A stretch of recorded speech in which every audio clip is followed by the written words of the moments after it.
Buenos días. Vamos a continuar con las sesiones del seminario de Economía y Complejidad. Y hoy tenemos un invitado que fue una de las primeras personas que participó en este seminario cuando era alumno. Estoy refiriendo al doctor Pavel Soriano Hernández, No, todavía que no soy doctor, pero gracias. es doctor en filosofía por la Universidad de Victoria, Canadá, y él está adscrito al Departamento de Geografía de esa universidad. La investigación de Pavel se enfoca en finanzas y justicia en el sistema canadiense de transmisión de energía.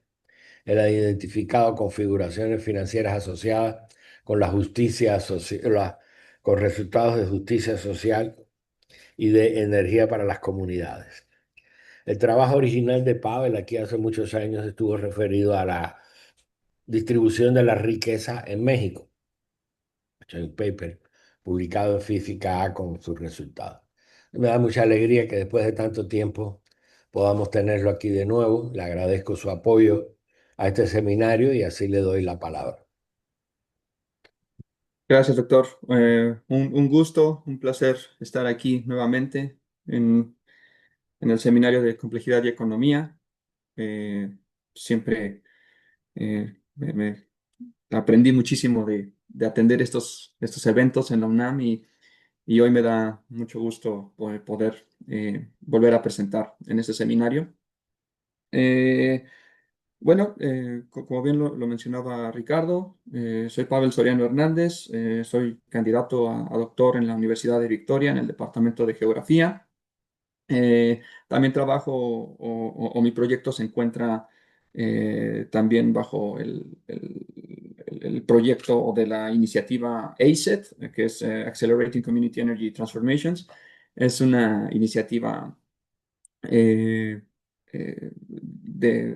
en la que colaboran diferentes universidades canadienses, pero no solo es una iniciativa académica, sino también es una iniciativa en la cual se busca involucrar diferentes sectores, a diferentes comunidades a lo largo del país, con el objetivo de, como bien lo dice sus siglas en inglés, acelerar la transición energética en Canadá.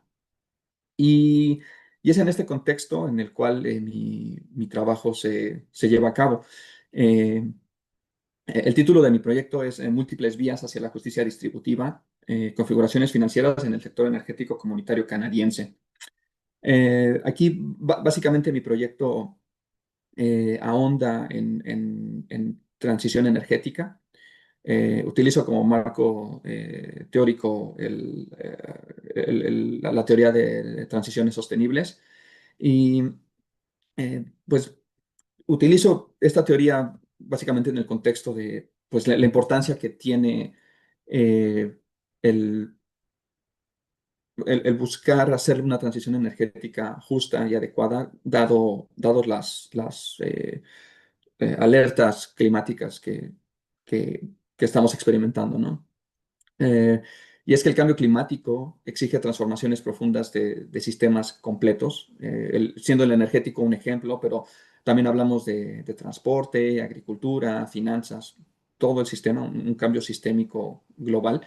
eh, y un cambio que no solo involucre tecnología y ingenieros en la audiencia, sí, la parte tecnológica juega un rol muy importante, pero también la parte social, política, económica es importante tenerla en el radar. Eh, Nada más como para dar un poco de contexto, el panel intergubernamental de cambio climático señala que limitar el calentamiento a 1,5 grados centígrados requiere transiciones rápidas y de gran alcance en múltiples sectores. Eh, de manera realista, no se están alcanzando los objetivos que el panel ha intentado promover desde la firma del Acuerdo de París, pero bueno, poco a poco se ha ido avanzando. Y es en este contexto que la teoría de transiciones ayuda a explicar por qué este cambio es tan complicado. Utiliza ciertos conceptos como dependencia de trayectoria y bloqueo o locking en inglés, lo cual hace y promueve que los sistemas sean intensivos en carbono y se sigan eh, repitiendo bueno, que se sigan utilizando en el largo plazo. Como bien decía, la transición involucra tecnología, pero también involucra instituciones, el financiamiento, actores, análisis de poder dentro de la estructura social o económica, y va más allá de pensar solo en innovación tecnológica. También en años recientes se ha estado incluyendo más o promoviendo que la transición sea lo que se llama una transición justa y equitativa. Y esto es básicamente incorporar modelos de justicia social en la transición para que haya una mejor distribución de los beneficios y los daños también, porque también genera da daños ambientales o ecológicos, pero que la distribución sea más equitativa dentro de los sistemas en cuestión. Eh, Aquí nada más presento como una breve agenda de cómo iré llevando la presentación. Empezaré con una breve introducción a la teoría de transiciones sostenibles. Después brincaré a energía comunitaria y cómo es que la energía comunitaria se encuentra o es una parte fundamental dentro de la teoría de transiciones, o cómo, mejor dicho, se puede utilizar la teoría de transiciones para aproximar el rol de la energía comunitaria y su interacción con otros sistemas, incluyendo el sistema financiero, que es el sistema en el cual yo estoy más enfocado, y cómo es que se aproxima desde la teoría de transiciones al sistema financiero como un régimen o incluso un metarégimen. Esto lo iré ahondando poco a poco a lo largo de la presentación. Y una vez dado este contexto, hablaré sobre mi proyecto en cuestión o mi proyecto en específico, perdón, energía comunitaria en Canadá. Plantearía un poco cómo es que los desafíos que presentan los proyectos de energía comunitaria en este país. Eh, pero también voy a explicar un poco sobre los primeros resultados que he obtenido a partir de una metodología llamada análisis comparativo cualitativo, que es una teoría bastante interesante y que está muy bien o es muy adecuada para analizar sistemas de la complejidad como el sistema energético y en específico fenomenología relacionada a transiciones. Eh, Presentaré los primeros resultados que he obtenido, que son estas configuraciones financieras y cómo las estoy relacionando con un principio de distributivo o de justicia distributiva. Y después hablaré un poco más, un poco más profundizaré, mejor dicho, un poco más en los resultados. Entonces, empecemos con teoría de transiciones sostenibles. Esta teoría estudia cómo sistemas enteros cambian de un estado dominante a otro. Eh, como lo mencionaba, esta no se enfoca solo en tecnología, sino cómo interactúan las tecnologías, instituciones, mercados, políticas, infraestructura, prácticas sociales. Es una teoría un poco holística y busca involucrar todos los aspectos clave dentro de un sistema. Eh, y la idea central bajo esta perspectiva es que las transiciones no son cambios lineales ni puramente tecnológicos, sino que son procesos sociotécnicos y políticos de alta complejidad y que no llevan o no involucran cambios lineales, sino que tienen estas propiedades que son las características de un sistema complejo como emergencia, la no linealidad, entre otros que seguramente han visto a lo largo de estos seminarios. El campo se nutre de varias corrientes, incluyendo economía evolutiva, estudios de ciencia y tecnología, pensamiento sistémico, teoría de sistemas complejos, teoría institucional, entre muchas otras. Y eh, bajo esta teoría existen diferentes etapas en las cuales una transición se lleva a cabo. Eh, Estas etapas se pueden ver en el diagrama de la derecha y básicamente consiste en tres etapas iniciales y luego un posible outcome o resultado. La primera etapa es el predesarrollo, que en esta etapa el sistema dominante está estable, eh, pero dentro del sistema empiezan a surgir innovaciones y tensiones de cambio que empiezan a madurar o a hacerse más tangibles de manera gradual. Luego, en la siguiente etapa existen estas presiones externas de algo que se llama dentro de esta perspectiva un paisaje sociotécnico. Voy a ahondar eso en la siguiente diapositiva, pero lo importante aquí es mencionar que existen presiones que eh, llevan a crear nuevas oportunidades que desestabilizan a los sistemas y hacen que los cambios se hagan tanto necesarios como visibles en el mediano plazo.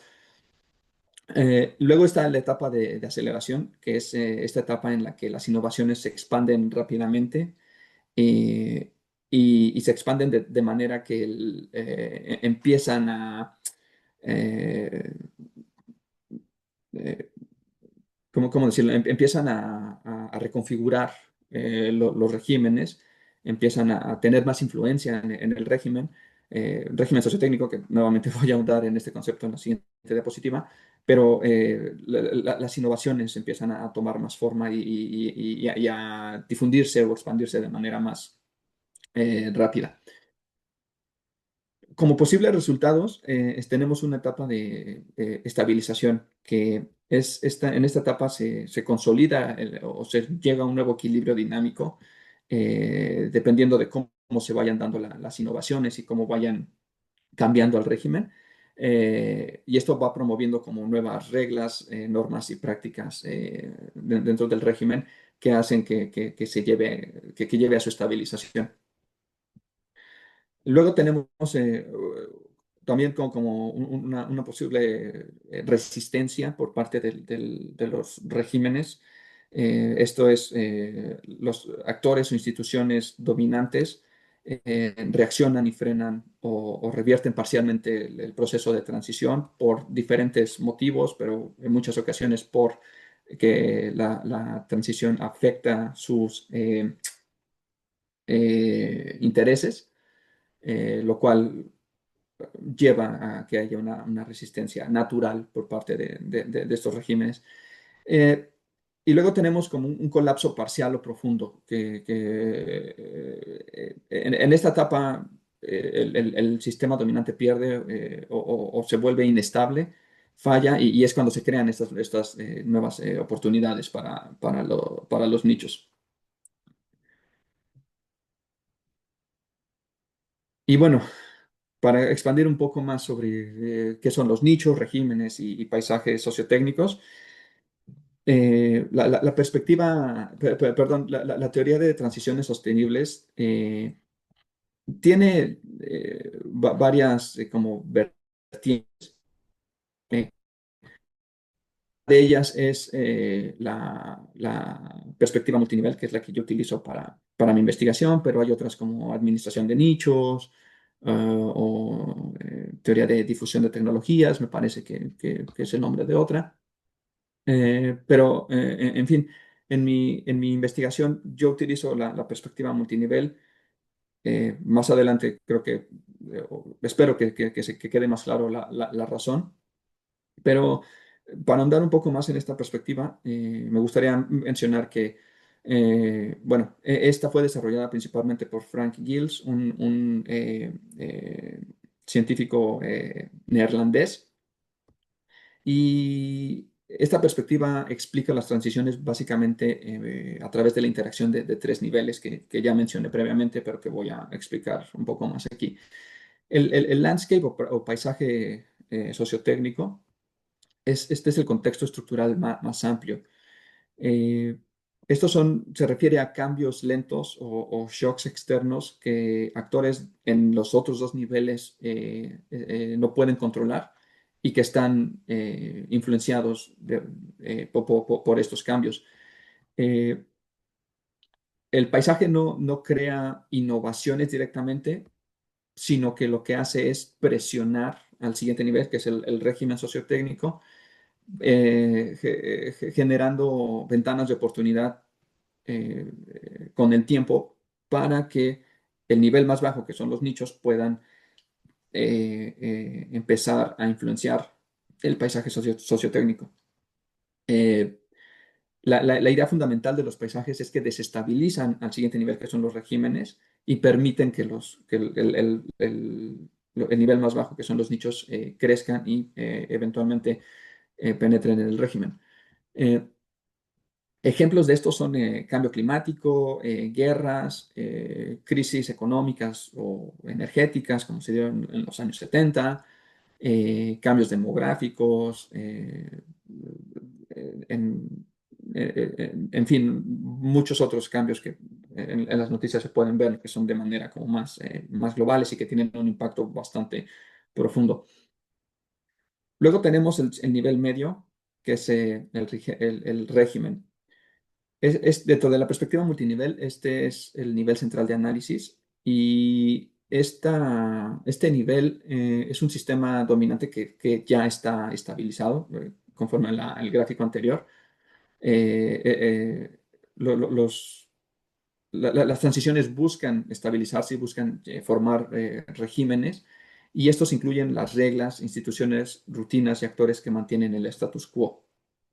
Eh, por ello, no es de su interés cambiar. Y en muchos casos no son abiertos a la innovación, aunque diferentes autores también han promovido esta idea de que los regímenes suelen ser más innovadores de lo que a lo mejor podemos pensar.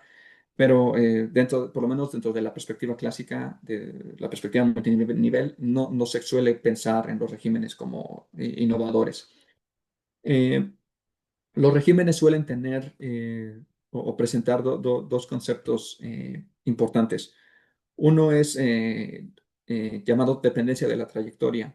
Esta idea sostiene que las decisiones, inversiones o instituciones del pasado condicionan las opciones disponibles en el presente y hacen más probable que un sistema siga ciertas rutas de desarrollo en lugar de otras.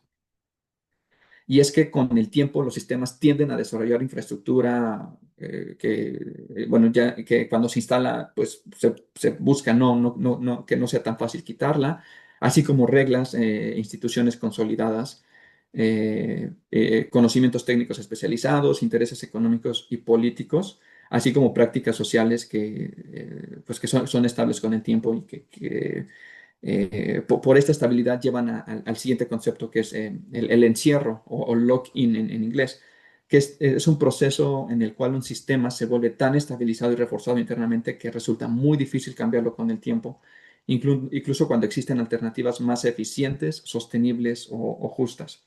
Entonces, por estos motivos, los regímenes no suelen que cambiar de manera tan sencilla, porque ya existen ciertas tecnologías, infraestructuras y normas de la que ciertos actores en favorecidos, pues, obviamente no buscan cambiar. Finalmente tenemos a los nichos de innovación. Bajo la perspectiva multinivel, los nichos son espacios protegidos o semiprotegidos, relativamente aislados de los regímenes, no necesariamente de los paisajes, pero en general son espacios donde se experimentan con innovaciones que aún no forman parte del régimen dominante, pero que buscan formarlo eventualmente. Eh, Estos pueden ser nichos tecnológicos, pero también pueden ser modelos de gobernanza o modelos de negocio no tradicionales, innovaciones sociales, etcétera. En el caso específico del sector energético, estos pueden ser relacionados con las microredes, o con modelos de cooperativas energéticas dentro de un modelo de gobernanza o pertenencia, pero también pueden ser relacionados con modelos financieros tradicionales como bonos comunitarios o por propiedad comunitaria, que es el caso específico de mi proyecto, pero eh, eh, en fin, existen varias maneras de innovar dentro de los nichos. Y esta es la importancia de los nichos, ¿no? Su capacidad de innovar, porque experimentan fuera del régimen dominante de manera relativamente aislada. Eh, el gráfico de la derecha en esta diapositiva más o menos explica cómo es que surge o ocurren los procesos de transición según la perspectiva multinivel. Este gráfico lo encontré de un autor ecuatoriano que afortunadamente hizo la traducción al español para que yo no tuviera que hacerla, pero aquí más o menos explica cómo es que se dan estos procesos. Y aquí voy a hablar de manera muy simplificada, pero sobre cómo es que se dan estos procesos, pero si alguien está interesado, al final de las diapositivas tengo las referencias. El paso número uno es la presión del paisaje sociotécnico. Estos son shocks o presiones estructurales que recaen en los regímenes y que con el tiempo desestabilizan a los regímenes sociotécnicos. Algunos ejemplos de estas presiones son cambio climático, crisis energética, y diferentes escenarios que en años recientes hemos estado viendo que han estado ocurriendo y que presionan de manera gradual a los regímenes. Y por los regímenes me refiero en el caso específico bueno, para este proyecto al régimen energético, ¿no? En el régimen sociotécnico energético. Eh, Cuando el régimen se ve presionado, este se empieza a vulnerar, empieza a haber una especie de erosión de la confianza de los actores involucrados en los regímenes en estos, en este mismo, y el sistema empieza a ser cuestionado, ¿no? Cuando las presiones del paisaje son lo suficientemente duras, se crean ventanas de oportunidad para que los nichos puedan entrar al régimen y reconfigurarlo o transformarlo. Sin embargo, para que esto ocurra, los nichos deben de estar lo suficientemente maduros, eh, porque si no, los nichos caen en algo que se llama el Valle de la Muerte, que es básicamente cuando en el caso de una compañía eh, nueva, pues no puede sostenerse económicamente porque no tienen suficientes ventas de la tecnología que están promoviendo o simplemente la tecnología falla por alguna u otra razón y en general el nicho de innovación falla y no se puede sostener en el tiempo. Eh, entonces, se dan estas ventanas de oportunidad para que los nichos puedan entrar en el régimen y bien o pueden transformarlo o se adaptan al régimen sociotécnico. Eh, lo que ocurre más frecuentemente, por lo menos lo que ha sido reportado, es que los nichos tienden a adaptarse a los regímenes y no tienden a transformarlos de manera eh, no tiende a haber una transformación sistémica, sino más bien no, o de otro modo, los nichos no suelen durar o perdurar en el tiempo.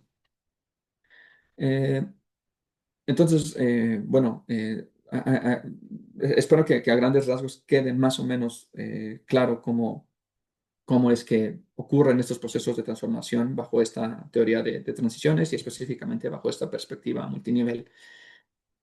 Ahora me gustaría hablar un poco de la energía comunitaria y cómo es que la energía comunitaria puede ser considerada como un nicho de innovación en transiciones sostenibles.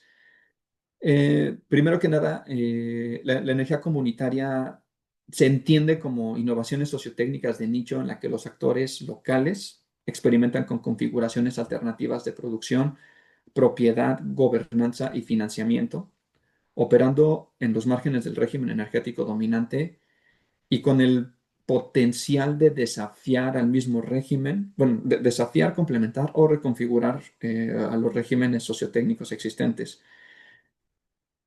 Eh, el término energía comunitaria sigue siendo objeto de debate. No hay una definición específica de energía comunitaria en la literatura. Cada autor maneja como una definición distinta, pero lo que sí es que hay una serie de características que suelen asociarse a este tipo de iniciativas de energía comunitaria. La tabla de la derecha muestra estas características que pueden clasificarse en dos dimensiones o entenderse en dos dimensiones. Por un lado, los rasgos estructurales que definen cómo se organizan las iniciativas de energía comunitaria y por el otro, los objetivos y resultados que se pretende alcanzar con ellas. Entonces, en cuanto a los rasgos estructurales, los proyectos de energía comunitaria tienden a caracterizarse por tener una gran diversidad de actores involucrados, pero que en muchos casos son actores locales o respecto a la comunidad. Luego, son de propiedad y gestión local y comunitaria. Esto es, los dueños y quienes gestionan los proyectos son los mismos locatarios o los mismos individuos pertenecientes a la comunidad. Y finalmente, y este es un rasgo bastante importante, eh, utilizan tecnologías limpias, o por lo menos en energía comunitaria renovable, utilizan energías limpias o renovables. También hay comunidades energéticas que no necesariamente utilizan energías renovables, pero bajo este esquema, idealmente son proyectos que sí las utilizan. Y lo más importante es que los proyectos están adaptados a las necesidades y demandas locales. Entonces, básicamente son proyectos que suelen ser autogestionados para las necesidades locales de la comunidad. No buscan eh, tener un enriquecimiento infinito a partir de estos proyectos, sino que buscan satisfacer una necesidad energética local. Dentro de los objetivos y resultados que buscan estos proyectos, se encuentran involucrar de forma activa y temprana a los miembros de la comunidad y a través de diferentes medios. Esto es un aspecto crítico, porque si no, muchos de estos proyectos fallan en cuanto a tener una aceptación dentro de los miembros de la comunidad y ese es exactamente el siguiente punto. A través de involucrar a los locales, a las personas locales, se busca fomentar la aceptación del proyecto dentro de la comunidad y se busca que haya que se compartan los valores, creencias y objetivos que tiene el proyecto. Y finalmente, se suelen, por lo menos de manera teórica, los proyectos buscan generar beneficios económicos que se queden dentro de las comunidades y que se distribuyan de manera colectiva entre la comunidad por diferentes medios, ¿no? O sea, y que incluso pueda, que los beneficios económicos se reinviertan en la comunidad a partir de infraestructuras locales o, eh, el proyecto. Eh, existen, bueno, a nivel mundial, la energía comunitaria presenta diversas estructuras de propiedad, que es el gráfico de la izquierda, eh, que reflejan dinámicas normativas y culturales. Eh, en la Unión Europea, y también es el caso canadiense, pero en la Unión Europea, especialmente en países como Dinamarca y Alemania, así como en el Reino Unido, son muy comunes las cooperativas y sociedades de beneficio comunitario. Pero en Estados Unidos, Australia y Nueva Zelanda hay una variedad más amplia de estructuras de propiedad, eh, entre las que se encuentran como fideicomisos energéticos. pero hay bastantes más opciones. En el caso canadiense, las comunidades energéticas lideradas por pueblos indígenas están creciendo considerablemente, y es que se buscan fomentar desde los gobiernos provinciales y federal, que haya más involucramiento de las comunidades indígenas. Pero también hay muchos proyectos que son, o cuyos dueños son las municipalidades locales. Aquí suele ser muy común que haya una empresa energética municipal y que ésta sea la empresa que sea dueña de los proyectos de energía renovable. Y bueno, hay bastantes otras, pero para este contexto es importante, bueno, creo que di las más comunes o las más importantes.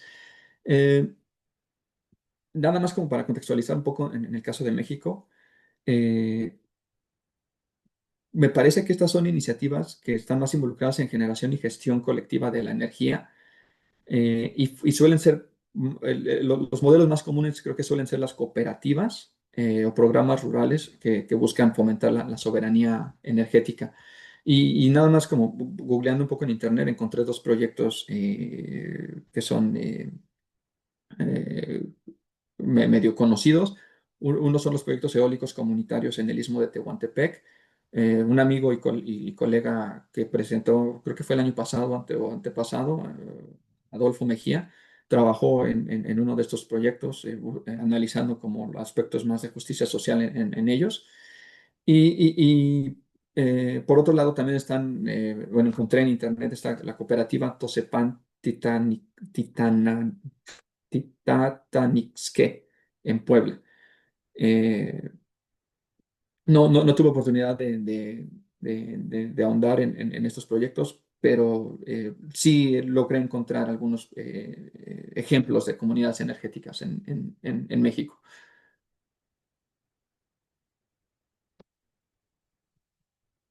Ahora, las comunidades energéticas en Canadá tienen muchísimas barreras. No es tan fácil para las comunidades escalar los proyectos. eh, Se enfrentan a barreras estructurales, barreras políticas, económicas, inclusive sociales. Hay provincias como Alberta, que es una provincia en la cual hay una aceptación por parte de las comunidades de los combustibles fósiles, y es que Alberta tuvo un desarrollo económico considerable gracias a que se encontró petróleo ahí y se sigue explotando hoy en día, y sigue siendo un motor económico importante para el país. Entonces, en algunas partes, no en toda la provincia, pero sí en muchas partes, sí hay una gran aceptación de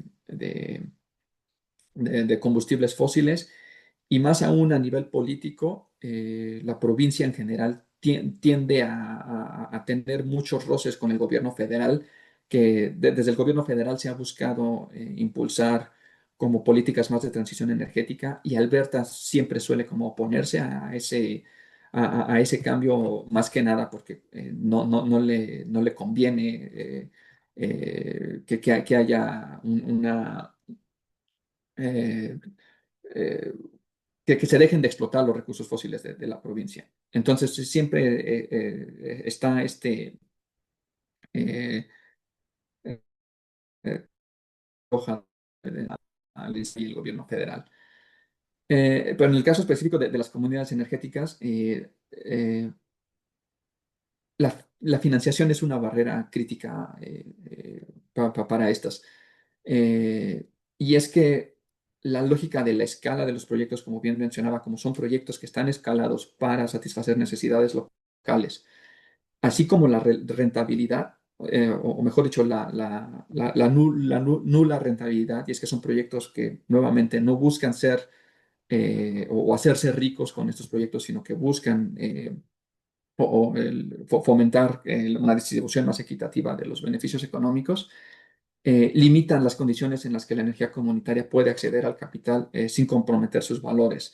Y es que en muchas ocasiones, cuando una comunidad comunitaria puede acceder a capital a través de un préstamo bancario, existen como ciertas condiciones que el préstamo bancario tiene que hacer cumplir y que suelen ir en contra de los valores eh, ambientales o sociales con los cuales se inició en primera instancia el proyecto de energía comunitaria. Entonces, es en este contexto que yo busco aproximar al sistema financiero como un régimen que suele resistir el cambio, no el cambio, sino suele resistirse a que los proyectos de energía comunitaria sean expandidos o tiendan a escalar con el tiempo. Eh, y nada más como para contextualizar cómo se aproxima el sistema financiero dentro de la teoría de transiciones. Eh, este es, dentro de la teoría se considera como un elemento clave para que se lleve a cabo la transición, pero no se ha realizado mucho análisis respecto al sistema financiero en sí. Eh, y es que la mayor parte de la literatura en la perspectiva multinivel trata a los regímenes como estas barreras monolíticas, pero no examinan específicamente el caso de los regímenes financieros o su interacción con otros regímenes como el energético u otros regímenes. Apenas recientemente, en un trabajo de 2023, se ha argumentado que el sistema financiero constituye un régimen en sí, eh, o inclusive algo que se llama como un metarégimen. Esto es un régimen que influencia en otros regímenes y que se encuentra entre el nivel del régimen y el paisaje sociotécnico, eh, reflejando su conjunto de normas transversales que configuran tanto a los regímenes, en el caso del régimen energético, como a los nichos. Y es que al final de cuentas los nichos también necesitan buscar de capital para poder desarrollarse y poder ser sostenidos en el tiempo. Eh, ¿Qué más? Bueno, diferentes conceptos de la perspectiva multinivel se han aplicado al ámbito financiero. Eh, Sobre todo se ha manejado cómo es que los nichos deben adaptarse para cumplir con las expectativas del régimen financiero, lo que en la perspectiva se llama como ajustarse sin conformarse, o bien es el propio régimen financiero el que debe modificarse para dar cabida a las innovaciones de los nichos, o se amplía y se transforma. De nuevo, esto no es no suele ser el escenario más común, sino lo más común es que eh, los nichos sean los que se adapten. Pero bueno, hay ejemplos en diferentes países, en Alemania, en Alemania sobre todo me ha tocado leer que sí han sido las comunidades energéticas las que han promovido cambios políticos más sustanciales que las involucren. Inclusive la Unión Europea hoy en día ya tiene una definición formal dentro de su marco político de comunidad energética o de energía comunitaria. Y son actores reconocidos, pero también involucrados en los procesos de transición energética. Eh, ¿Qué más? Aquí, ¿qué más puedo decir? Creo que eso sería todo. Eh, hay bastante, bueno, algunos artículos sobre cómo se aproxima al financiero como un metarégimen. Y bueno, eso pues, te tengo las referencias como en la diapositiva final.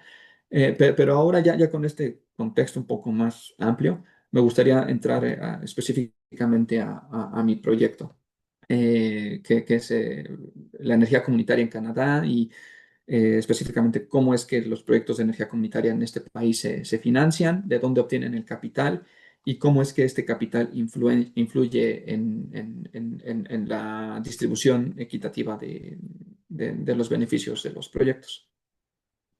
Eh, mi trabajo se basa en un conjunto de datos de 26 proyectos de energía comunitaria a lo largo de todo el país.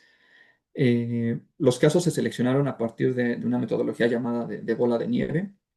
Esto es, nosotros contactamos a proyectos, o mejor dicho, representantes de proyectos dentro de la red de contactos de la iniciativa en la que trabajo.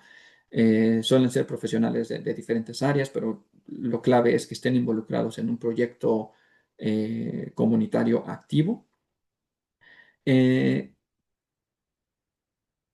por ende, la manera en la que se muestra refleja únicamente los proyectos accesibles a nuestra red y documentables, eh, pero no es una muestra representativa. Y el proyecto de momento no busca obtener una muestra representativa de la energía comunitaria canadiense, sino que más bien buscamos hacer formar conclusiones más teóricas sobre estos proyectos.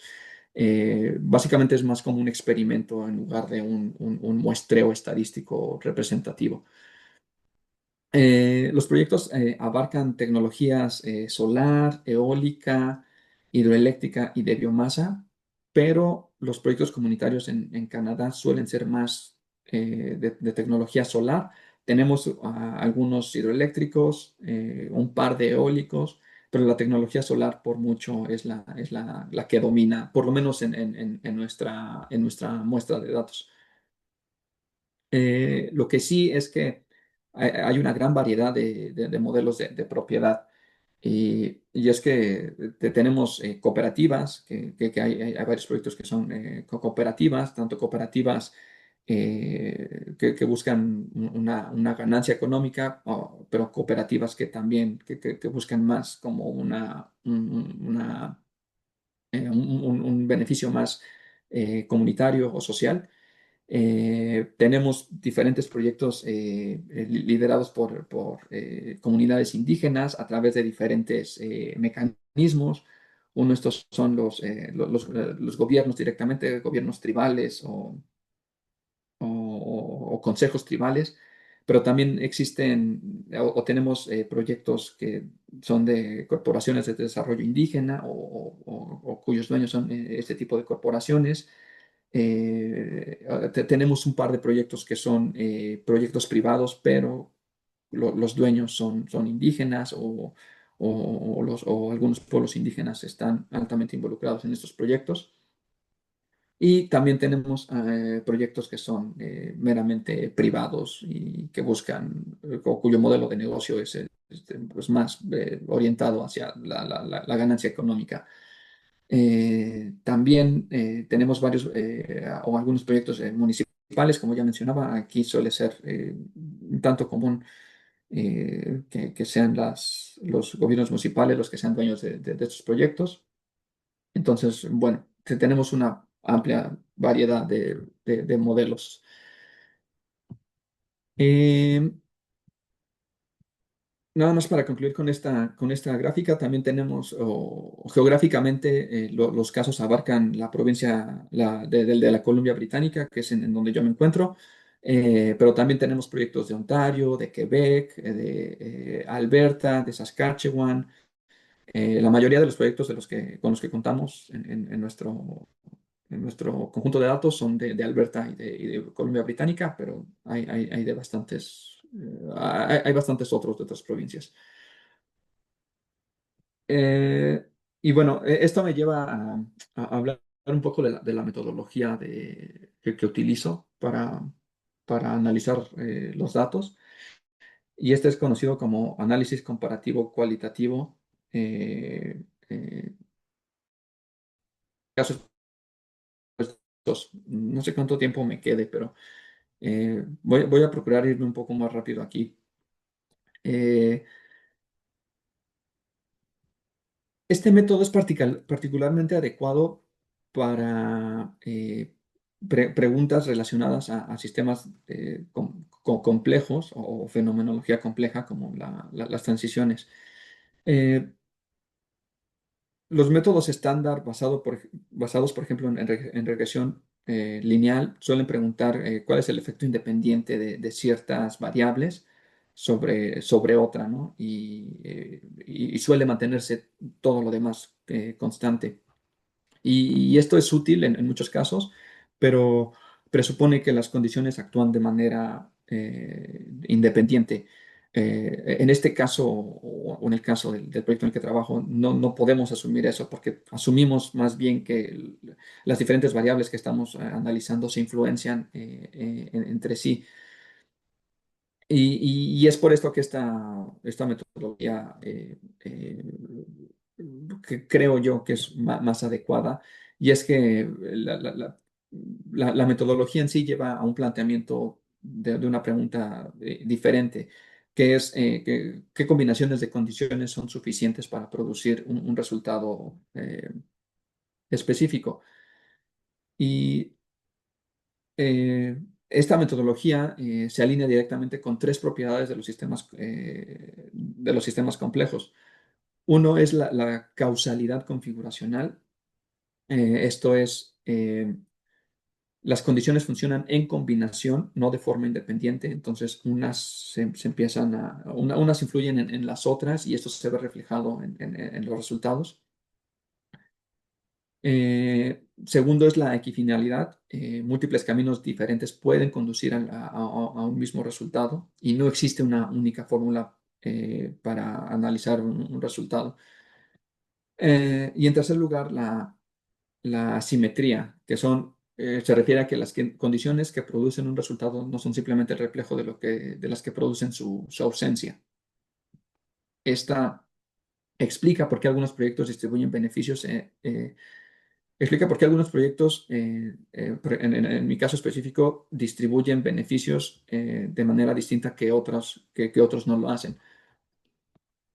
Y bueno, en la práctica, lo que se hace es que eh, cada caso que analizo y cada caso que tengo es una comunidad energética, recibe una puntuación de pertenencia difusa entre 0 y 1 para cada condición y más adelante voy a presentar cuáles son las condiciones que estoy analizando, pero aquí lo importante es mencionar que cada uno de estos proyectos recibe una puntuación que se organizan en una tabla lógica, una tabla de verdad, que enumera todas las combinaciones lógicamente posibles de condiciones e identifica qué combinaciones producen un resultado de manera más fiable eh, proporcionando un conjunto de vías suficientes para llegar a un resultado.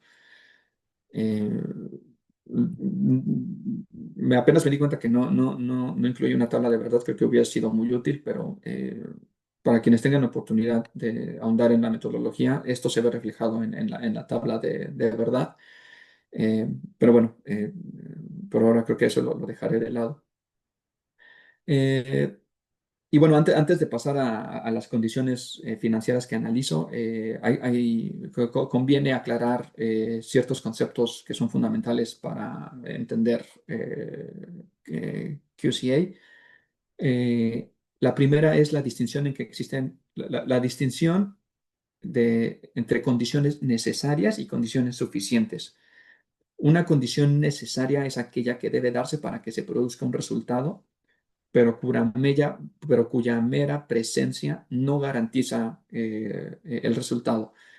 Y aquí nada más como, dar un ejemplo, pensemos en el oxígeno como una condición necesaria para que haya fuego, y es que no puede haber fuego sin oxígeno, pero el oxígeno por sí solo no provoca el fuego, ¿no? O sea, requiere de otras condiciones.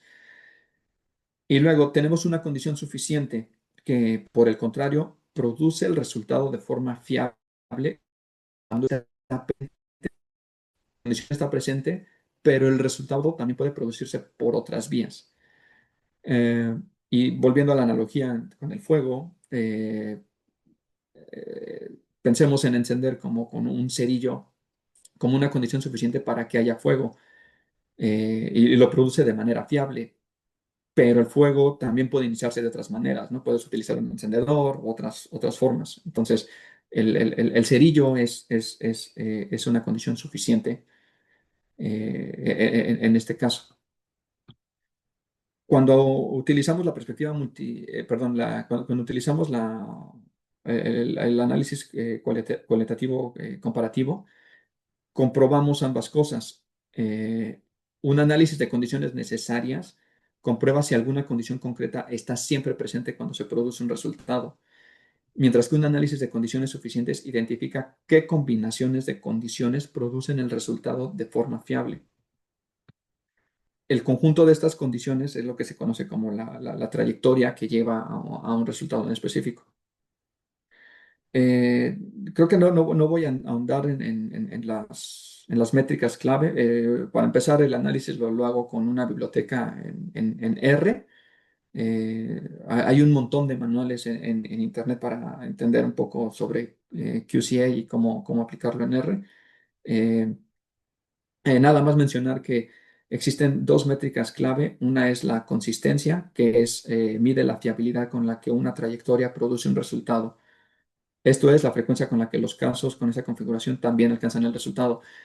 Y una consistencia alta significa que la trayectoria tiende a producir el resultado de manera constante o fiable. Y en la práctica se aceptan puntuaciones superiores a 0,75. Luego tenemos la cobertura, que mide qué parte del resultado explica una trayectoria, o esto es, qué proporción de los casos del resultado representa. Eh, y las métricas, estas son las métricas que se utilizan para analizar las trayectorias que obtuve, las cuales voy a presentar más adelante. Eh, las condiciones que estoy explorando.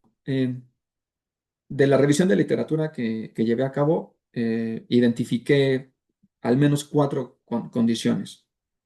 Estas son pertenencia, participación financiera, concesionalidad del capital y presencia de mecanismos de transferencia de riesgo o de garantías de ingresos eh, en los proyectos.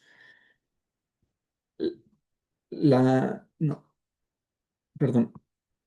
Primero, la condición de propiedad refleja el grado en que los derechos sobre los activos del proyecto recaen en la comunidad o en agentes locales en lugar de agentes externos.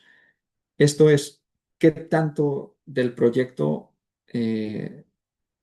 son dueños los miembros de la comunidad en comparación con agentes externos o proyectos privados. Un ejemplo de un proyecto con un alto puntaje en esta variable o en esta condición sería una cooperativa de propiedad totalmente comunitaria, ya que suele ser, o sea, los dueños de la cooperativa perdón, los miembros de la cooperativa suelen ser los dueños de los proyectos. Mientras que un ejemplo de un proyecto con una puntuación baja sería un proyecto que es exclusivamente, o cuyo dueño es exclusivamente una compañía privada. Luego tenemos la participación financiera, que refleja el grado en que el proyecto recibió inversiones de la comunidad a través de diferentes instrumentos o métodos, como acciones, bonos comunitarios, o deuda de miembros y membresía, que es el caso específico de una cooperativa. Así, un proyecto en el que los miembros de la comunidad aportan al menos el 50% de los costes totales del proyecto obtiene una puntuación alta, mientras que un proyecto que depende íntegramente de capital externo, esto es, no hay participación comunitaria en absoluto, recibe una puntuación baja. La variable fin C, que es la concesionalidad, esta refleja el grado en que la estatal produce dependencia de los rendimientos a tipos de mercado. Esto es, qué tanto del proyecto fue financiado a través de fuentes que no requieren el pago de intereses elevados y que más bien requieren o cuyo financiamiento se dio a través de subvenciones públicas, por ejemplo, que es el caso más común aquí en Canadá. Existen bastantes subvenciones públicas a nivel provincial, municipal y federal. Y esto es básicamente capital que el gobierno da para que los proyectos sean iniciados y este capital no tiene que ser repagado o pagado o dado de vuelta a los gobiernos. Pero también hay préstamos subvencionados. También hay casos hay casos en los que los proyectos obtienen capital a través de préstamos, pero que estos préstamos, sus tasas de interés suelen ser inferiores a las tasas de promedio del mercado, o que inclusive son préstamos que pueden ser perdonados, esto es, no tienen que ser pagados, si existen ciertas condiciones para que o sea, si se cumplen con ciertas condiciones para que el préstamo sea perdonado. Y también tenemos inversiones alineadas con la misión. Esta es una forma específica de capital. Hay algunas instituciones que otorgan financiamiento, pues sí buscando o con un interés de por medio, pero que la tasa de interés está por debajo del- de la tasa de interés promedio del mercado. Entonces, este tipo de financiamiento suele tener menos presión en los proyectos de energía comunitaria porque no se ven obligados a pagar tanto interés. Así, un proyecto en el que el 50% más de la estructura de capital es concesional obtiene la máxima puntuación, mientras que uno que depende íntegramente de deuda y capital comercial, tasas de interés comerciales, obtiene una puntuación baja. Y finalmente, la variable fin R, yo la denomino como transferencia de riesgo, pero está más relacionada, o lo que hemos encontrado empíricamente es que esta está más relacionada con eh, mecanismos que garantizan y protegen los ingresos a los proyectos comunitarios. Estos se dan a través de diferentes mecanismos como tarifas reguladas, acuerdos de compra de energía a largo plazo con diferentes instituciones o con diferentes eh, eh, compañías. Hay casos en los que las compañías o se llega a un acuerdo entre comunidades energéticas y compañías para venderles electricidad por determinado tiempo. Y bueno, en este caso, esta variable o los proyectos que presentaron este tipo de mecanismos o que presentaron al menos dos de este tipo de mecanismos obtienen una puntuación alta, mientras que proyectos que no cuentan con ninguno de estos mecanismos están como expuestos y básicamente no se les, no tienen la oportunidad de tener una garantía de ingreso y reciben una puntuación baja. Entonces, estas son las condiciones. Luego, el resultado que yo estoy explorando o cómo es que las configuraciones de estas condiciones llevan a un resultado es que yo denomino distribución de beneficios a la comunidad.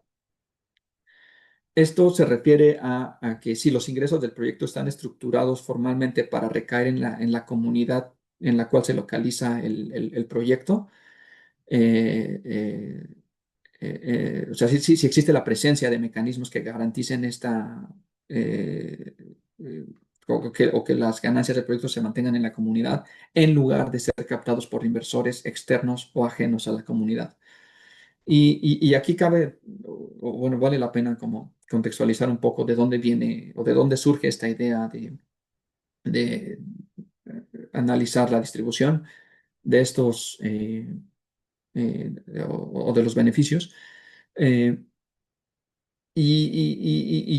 está más relacionado con un aspecto de justicia distributiva dentro de un marco teórico llamado justicia energética. Esto apunta en quién recaen las cargas o los daños de un sistema energético y quién recibe los beneficios de los mismos. Y es que históricamente las comunidades que acogen las infraestructuras energéticas han tenido que soportar a menudo los costes ambientales y sociales, y en muchos casos esto fue el origen de movimientos sociales más grandes durante la década de los 70 o 80, eh, particularmente en el caso de justicia ambiental o justicia climática, pero bueno, esa es otra historia. Eh, Entonces, los daños suelen ser eh, o suelen estar en las comunidades, mientras que los beneficios económicos suelen ser extraídos de las mismas, ¿no? Entonces, la justicia distributiva en este sentido es una dimensión fundamental que se centra en la asignación justa de los beneficios y daños. Entonces, en el contexto de la energía comunitaria que yo exploro, esto lo traduzco a una pregunta práctica y es, ¿los beneficios económicos de un proyecto de energía comunitaria permanecen dentro de la comunidad o fluyen hacia inversores externos? Y es básicamente lo que yo busco capturar con esta variable.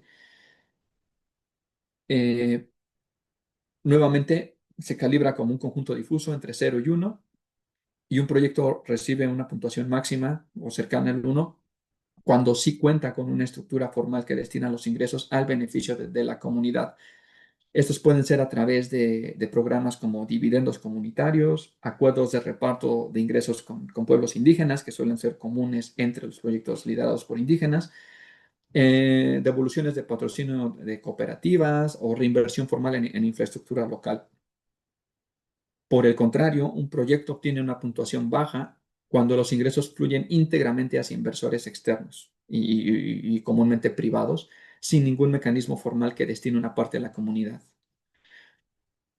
Eh, y aquí es importante tener claro o diferenciar lo que esta medida sí captura y lo que no. La variable es una medida de las estructuras formales. Esto es, si la arquitectura financiera del proyecto destina formalmente los ingresos a la comunidad. Por tanto, no es una medida directa de los resultados de justicia distributiva experimentados o vividos por los miembros de la comunidad en sí. Los miembros, o sea, no evalúo si los miembros de la comunidad realmente perciben estos beneficios o si la distribución es equitativa dentro de la comunidad o si aborda injusticias históricas. Es solamente un indicador de cómo es que los beneficios económicos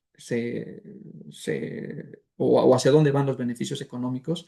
Y es un indicador que yo tengo claro que es imperfecto, pero es un próximo, es una aproximación de la justicia distributiva. Y bueno, y este sería como el primer paso para analizarlo.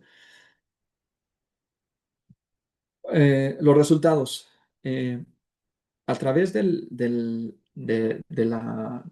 análisis de los proyectos, eh, la metodología identificó tres trayectorias suficientes para la distribución de beneficios a la comunidad en los 26 proyectos que estoy explorando. Y la fórmula es la siguiente. Consta de participación financiera más capital en condiciones favorables, el capital concesional, así como la combinación de las variables de propiedad comunitaria con transferencia de riesgo.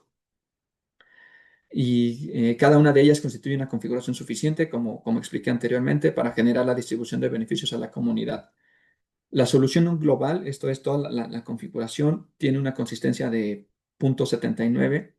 Esto significa que esta configuración produce el resultado de distribución de beneficios a la comunidad de manera fiable y tiene una cobertura de 0,89. Esto significa que esta configuración explica casi el 90% de los resultados de distribución equitativa.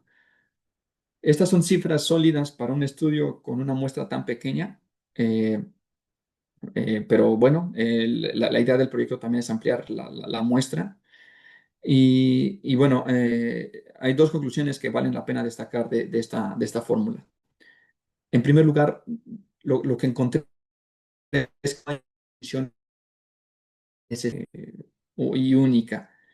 Esto es, no hay una condición sin la cual no pueda producirse la distribución de beneficios a la comunidad, sino que más bien existen múltiples configuraciones financieras que llevan a este resultado. Y en segundo lugar, otra vez, este es un resultado más de la tabla de verdad, pero nada más como para mencionarlo. El análisis examinó qué ocurre cuando existe la propiedad comunitaria sin condiciones financieras. Eh, y esto es sin capital en condiciones favorables, sin participación financiera y sin transferencia de riesgo.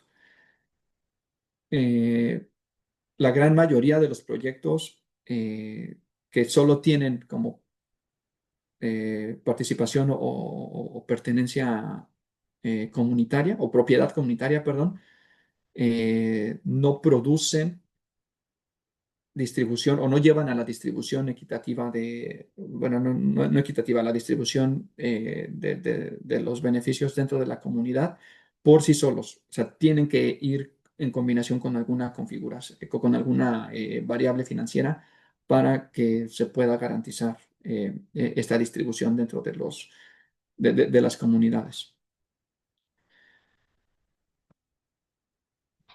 Bueno, esta es una visión, es una manera más gráfica de entender la fórmula vista en la diapositiva anterior. Y el diagrama básicamente refleja cómo se relacionan entre sí las configuraciones, bueno, la configuración en general, pero las trayectorias con el resultado. El círculo rojo en puntos, o bueno, discontinuo, representa todos los casos en los que se logra la distribución de beneficios en la comunidad, mientras que los tres círculos verde, morado y naranja son las condiciones financieras, o bueno, las condiciones o la combinación de condiciones.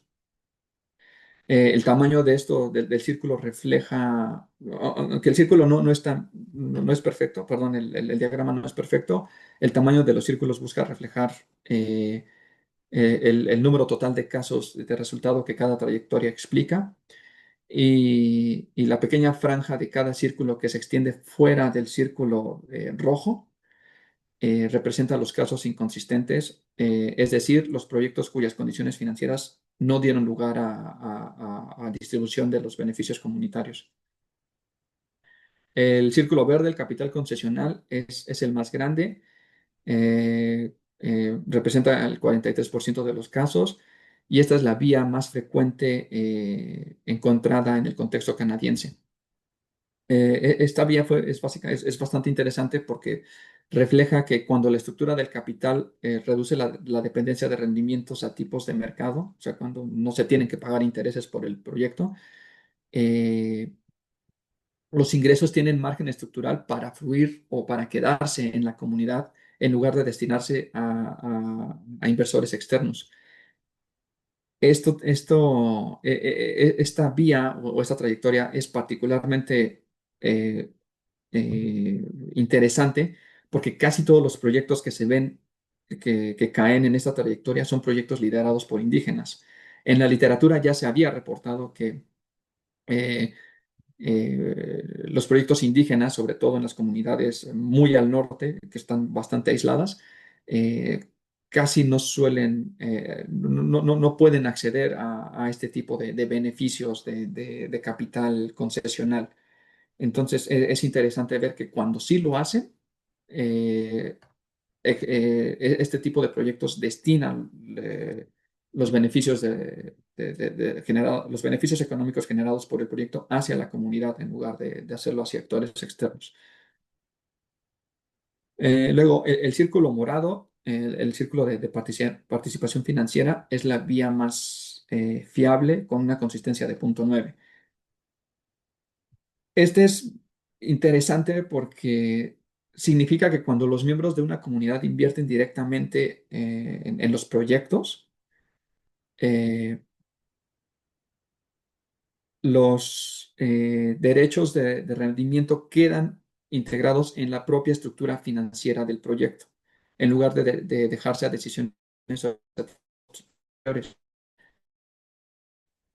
Cuando existe participación directa, participación económica directa de los miembros de una comunidad, estos deciden a priori o desde el comienzo cómo se va a distribuir los beneficios en lugar de hacerlo de manera posterior. Eh, y bueno, por ese lado creo que esa es lo interesante de ese proyecto, perdón, de esa trayectoria. Y finalmente el círculo naranja combina la propiedad comunitaria con la transferencia de riesgo. Eh, este también es una trayectoria interesante e importante porque lo que significa básicamente es que la protección de los ingresos o tener una garantía de ingreso en el proyecto a través de acuerdos de compra de electricidad o a través de tarifas reguladas y establecidas del costo de la electricidad eh, eh, permite que los beneficios de los proyectos sean redirigidos hacia la comunidad en lugar de ser extraídos. Eh, Sin embargo, esta combinación rara vez funciona de manera independiente. O sea, tiene que ir a mano de capital concesional o de participación financiera. Entonces, por sí sola explica muy pocos casos, pero es interesante que tiene que ir, que la pertenencia comunitaria, o la propiedad comunitaria, mejor dicho, tiene que ir en mano de un acuerdo que garantice el ingreso al proyecto. Y bueno, el pequeño círculo en medio, que es el caso 6 representa un único proyecto explicado simultáneamente por las tres vías. Este es un proyecto que tiene capital concesional, tiene alta participación financiera y tiene propiedad comunitaria combinada con acuerdos de, de garantía de ingreso. Este es un proyecto muy específico, es un proyecto que apenas empezó hace un año, pero que tiene una configuración o una configuración financiera bastante interesante y que inclusive estamos pensando en hacer un caso de estudio específico de este proyecto porque creemos que este tiene mucho potencial como para poder replicarse en otros casos. Y bueno, esos son todos los resultados, son resultados preliminares. Eh, se irán afinando conforme vaya pasando el tiempo, pero bueno, esto es lo que puedo presentar de momento y muchas gracias y bueno, si tienen alguna duda o quieren entrar en la conversación, por favor, háganmelo saber. Muchas gracias, Pavel. Y bueno, pues sí, damos la palabra. Doctor Mayen, creo que ya quiere usted hablar. Adelante. Me gustó mucho, me gustó mucho la presentación, me resultó extremadamente interesante. Eh, es un concepto que venimos manejando en México con la silvicultura comunitaria desde hace muchos años. Hay un trabajo en torno a la comunidad, en trabajos con Eleonor Ostrom se hicieron estos análisis y algunos continuamos con este trabajo que su enfoque podría ser muy útil si se aplica en comunidades que están haciendo este manejo forestal comunitario, valga la redundancia, de sus bosques, de sus selvas, eh, algunos con excelentes resultados en su integración social, en la diversidad de los productos que generan, pero sobre todo en esta distribución del rendimiento, de la economía, de la riqueza que se va generando. Me gustó mucho el enfoque que le dio de lo tradicional y pues ojalá que pudiéramos con el fruto o de otros estados, ahí en Chihuahua. Oiga, nada más una última una pregunta. ¿Cómo logran en este enfoque um, identificar las externalidades que son las que verdaderamente perturban eh, inseguridad, delincuencia, presión de empresas, etcétera? O sea, todo está perfecto, hasta que se enfrentan al mundo exterior. Sí.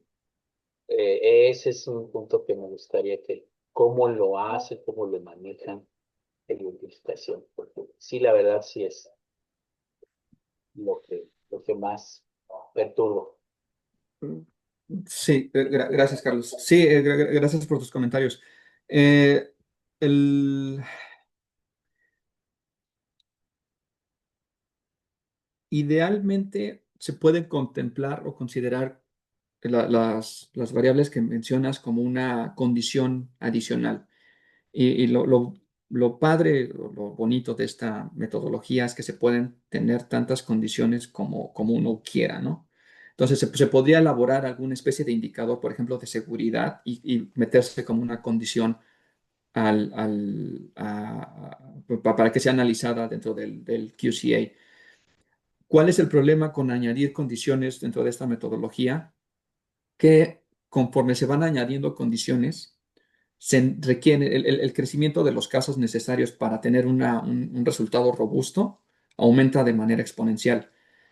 Entonces, la cantidad de casos que uno debería de tener eh, para poder tener resultados robustos crece conforme a la cantidad de condiciones que uno va aumentando, por un factor de 2 a la n, donde n es el consumo, el número de condiciones. Entonces, yo ahora tengo 4 condiciones. Con 4 condiciones necesito un mínimo de 16 casos que puedan reflejar el, o que me permitan tener un resultado robusto. Si yo añado una condición, esto aumenta a 32 casos. Si son más, aumenta a 64, etcétera, etcétera. Entonces, eso complica el añadir condiciones eh, eh, para el análisis, el cual creo yo que enriquecería bastante cualquier análisis, pero sí se tiene que tomar en cuenta que más condiciones llevan a más casos necesarios para poder tener mejores resultados. Pero coincido, y habría que buscar si sería importante, en lugar de añadirlo como una condición, mejor contextualizar el caso de estudio en específico dentro de un tema de seguridad o influencia empresarial, etcétera, en lugar de meterse como una condición, que es lo que yo tengo pensado hacer. En el contexto canadiense, cada provincia es un país y no es como en México que todos los estados tienen que seguir un pacto federal. Aquí las provincias tienen cada una sus regulaciones, cada una su manera de hacer las cosas y cada una tiene un medio ambiente muy complicado o complejo de entender.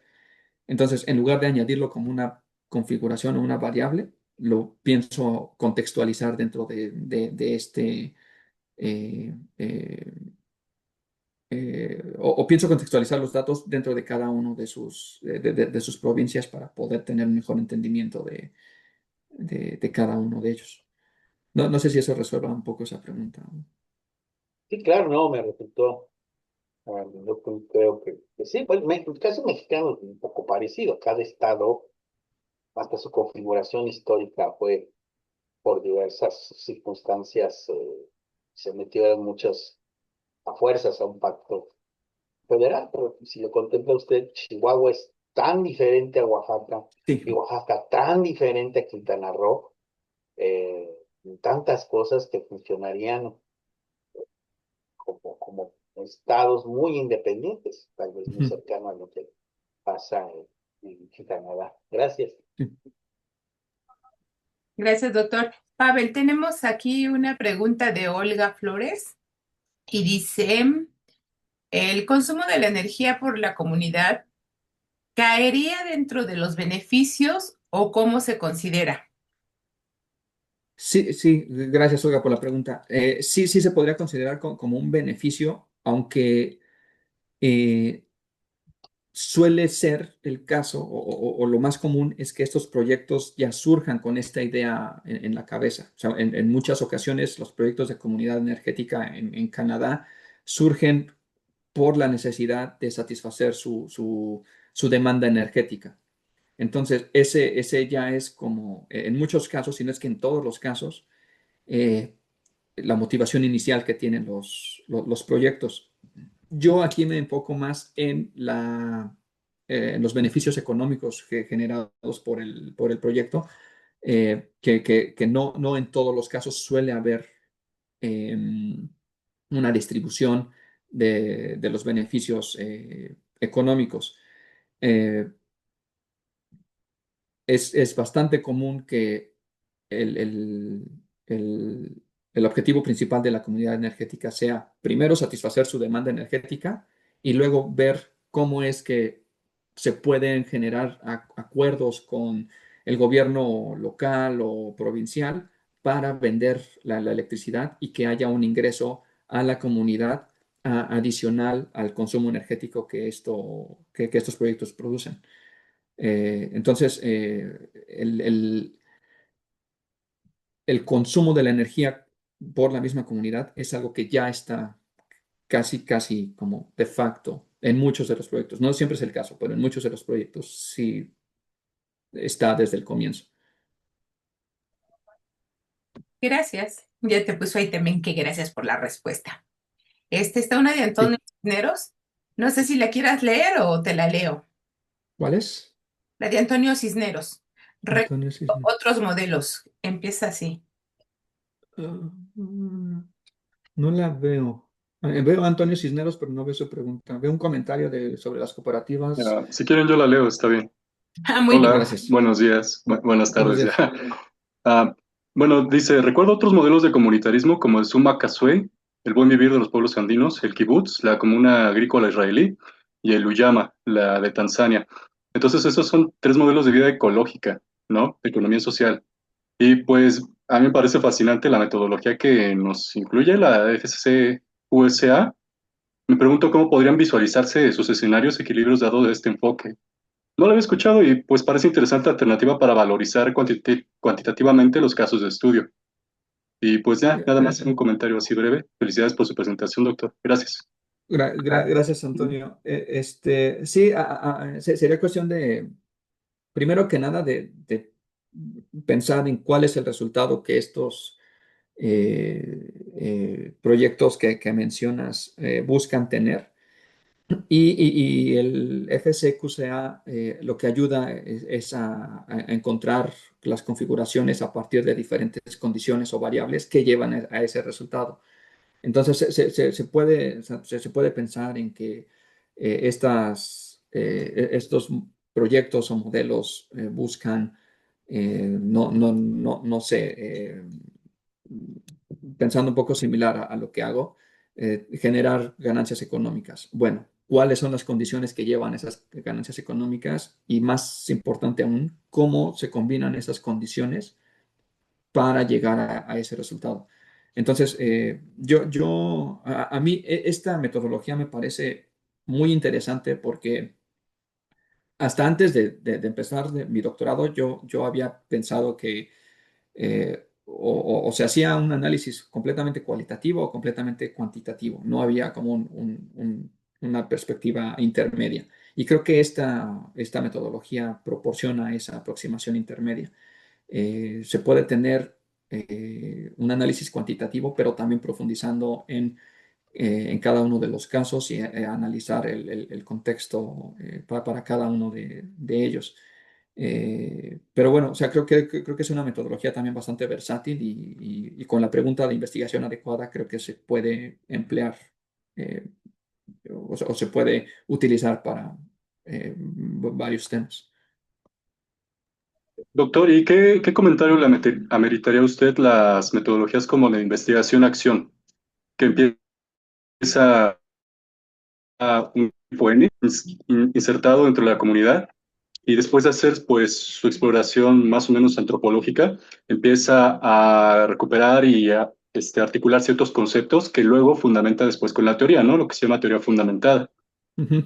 Entonces es como la vía inversa, ¿no? Sí, Estar inserto dentro de la comunidad en lugar de hacer primero lo que a veces solemos hacer como investigadores, que es explorar la literatura sacar categorías y de ahí ocuparlas para calificar ciertos comportamientos sociales que observamos, ¿no? Pero Claro. no sé qué comentario le amerita usted. ¿Sería otra buena alternativa? O a lo mejor es muy cualitativo. Porque, por ejemplo, Mira, yo también en investigación trato de hacer como metodología mixta, ¿no? Pero yo en mi caso la llevé a cabo con cuestiones estructurales y por otro lado desarrollé casos de estudio en lo que estoy investigando. Entonces sí sí. coincido mucho con usted que sí es un plus hacer este puente de la triangulación mixta que a veces se habla. Sí, y Mm. completamente de acuerdo contigo. Y de hecho, yo hago una aproximación muy parecida a lo que mencionas. Eh, una parte central de la metodología QCA en general y FC QCA en particular es que cada una de las condiciones se tiene que calibrar. Esto es, tú generas, por ejemplo, para la variable o la condición de propiedad, se construye a partir de diferentes condiciones, ¿no? Entonces, yo hablaba de que el puntaje más alto se da cuando la propiedad es 100% comunitaria y el porcentaje más bajo se da cuando la propiedad es 100% extractiva externa. ¿Cómo es que uno llega a esa? Y bueno, dentro de ese margen de 0 y 1 hay un montón de puntuaciones que pueden ir teniendo cada proyecto dependiendo de cómo uno vaya definiendo esa calibración de la variable. El proceso de calibración de la variable en sí mismo, yo lo he llevado a cabo gracias a entrevistas que yo he tenido con algunos de los miembros de la comunidad o gente involucrada en algunos de los proyectos. Las entrevistas me han ayudado muchísimo porque las variables que yo presenté son las que yo identifiqué en la literatura, pero para poder contextualizarlas aquí en el caso canadiense, yo he tenido que ir a campo, básicamente, y familiarizarme con cómo es que se entiende o se experimentan los desafíos financieros en cada una de esas comunidades. Y la única manera en la que yo lo pude hacer fue a partir de entrevistas con estos individuos. Entonces, es un proceso iterativo en el cual yo he reforzado la parte teórica con la parte práctica de ir a campo, ir a realizar estas entrevistas, familiarizarme con las personas, familiarizarme con el caso en específico e ir modificando cada una de mis variables y específicamente cómo es que voy clasificando o cómo es que le voy dando un puntaje a cada una de las variables en función de lo que voy aprendiendo de estas entrevistas. Entonces, creo que, de nuevo, creo que es una metodología bastante rica y bastante útil porque no es 100% cualitativo ni 100% cuantitativo, es algo intermedio y a lo mejor toma más tiempo, pero creo que los resultados que se pueden obtener a partir de esta metodología pueden ser bastante útiles. No sé si esto aporte o Sí, sí, es cierto. totalmente. Nos ayuda a tener en cuenta que no basta nada más con como tener un modelo complejo ya abstracto, completamente elaborado, Sí, exacto. interconectado. Es importante pues hablar con la gente para empezar, ¿no? Muchas Sí, gracias, doctor. exacto. Mm. Gracias, Pavel. ¿Algún otro comentario, pregunta, protesta? Bueno, hay felicitaciones, Pavel. Ricardo tuvo que salir porque tenemos reunión de claustro, entonces ahorita ya está ahí en la primera. Ya, excelente. Pues creo que ya no hay preguntas más que felicitaciones para ti, Pavel. Qué interesante Muchas gracias. y ojalá pronto nos puedas presentar los resultados finales y nos digas que ya eres doctor. Ojalá que sí, yo espero, pero por la invitación. Muchas felicidades al seminario por su 15º aniversario. Me da mucho gusto que siga ocurriendo año con año y bueno, me siento orgulloso de poder participar en él. Muchas gracias y nosotros también de que tú puedas participar y aportar lo poco o mucho que has aprendido, como me comentabas al inicio, recuerdas muy bien cómo fue una base importante para tu desarrollo, tanto el asistir al seminario y poder empezar a publicar también para que pudieras llegar a donde estás ahorita, ahí, y que pronto serás también ya un doctor titulado y con todo, Sí, esperemos que así sea. Muchas gracias, Rosa. pese a los problemas que has tenido, pero que has Sí, sí, brincado bien. Muchas gracias, así Pavel. es. Gracias a ustedes. Gracias, gracias. Y gracias a los asistentes